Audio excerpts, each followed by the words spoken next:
সুন্নিরা সংঘাতে বিশ্বাস করে না,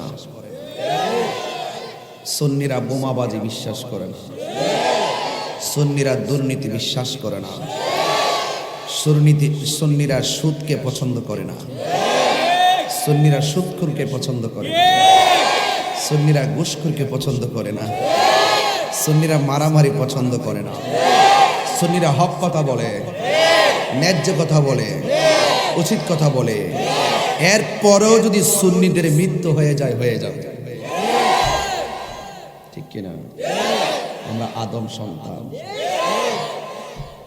আদম সন্তান হক কথা বলে, ঠিক কিনা বলেন?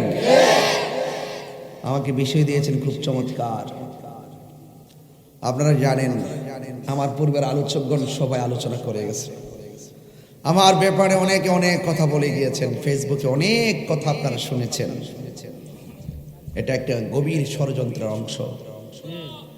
এই ষড়যন্ত্র যতই ষড়যন্ত্র করুক না কেন, এই ষড়যন্ত্র কিন্তু নতুন না, কথা কোন ঠিক কিনা? এই ষড়যন্ত্রকারীরা আল্লামা শায়েখ নুরুল ইসলাম ফারুকী রহমাতুল্লাহ আলাইহিকে ঘরের ভিতরে ঢুকে হাত পা বেঁধে গলা কেটে শহীদ করেছে। আমরা কি বিচার পেয়েছি?